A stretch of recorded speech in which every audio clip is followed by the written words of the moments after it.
le corps de la reine Elisabeth II est maintenant à côté de celui du duc d'Édimbourg après avoir été temporairement conservé dans la voûte royale dans le parc du château de Windsor. La reine Elisabeth II a été enterrée aux côtés de son mari bien-aimé depuis 73 ans, le prince Philippe, lors d'un envoi intime et final pour le monarque à la chapelle commémorative du roi George VI, à Windsor. Le cercueil du défunt monarque a effectué son dernier voyage vers le lieu de repos à l'intérieur du château de Windsor lundi après-midi.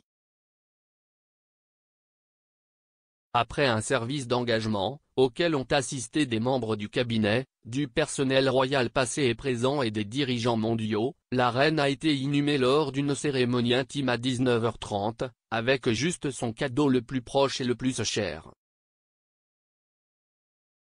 Pour conclure le service d'engagement, le cercueil du défunt monarque a été descendu dans la voûte royale, où le duc d'Édimbourg a été inhumé lors de ses funérailles le 17 avril. Alors que le cercueil de la reine était descendu dans le caveau, le doyen de Windsor prononçait un psaume, avant que le roi jarretière des armes ne prononce les styles et les titres de la reine. Mais le lieu de repos n'était que temporaire pour la défunte monarque et son mari, dont le dernier lieu de repos se trouve dans la chapelle commémorative du roi George VI, rejoignant un certain nombre d'autres membres de la famille royale. La reine a été enterrée avec le duc d'Édimbourg, à la chapelle commémorative du roi George VI, a déclaré une annonce sur le site officiel de la famille royale. La famille de la reine, y compris sa mère et son père, et les cendres de sa sœur, la princesse Margaret, sont également enterrées dans la chapelle.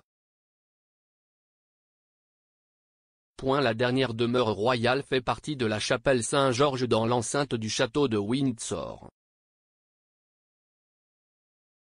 Le troisième et dernier service de la journée, à la chapelle, a réuni la famille et les amis les plus proches de la reine.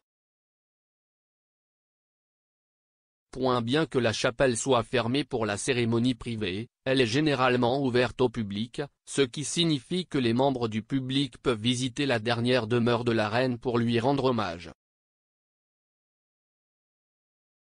Après son enterrement à la chapelle, le cercueil du prince Philippe devrait être déplacé du Royal Vault à son dernier lieu de repos, à côté de sa femme bien-aimée.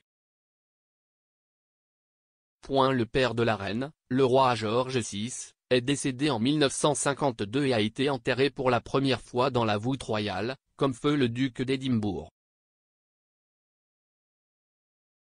Mais lorsque la chapelle commémorative a été construite 17 ans plus tard, il a été déplacé là-bas afin que la chapelle puisse être sa dernière demeure. La chapelle Saint-Georges est un lieu de culte pour la famille royale, ainsi qu'une église au service de la communauté. Il a également été l'hôte d'un certain nombre de mariages et d'engagements royaux. Plus particulièrement, le mariage du prince Harry et de Meghan, qui a eu lieu à la chapelle en mai 2018, mais plus récemment, le mariage de la princesse Eugénie et de Jack Brooksbank en octobre 2019.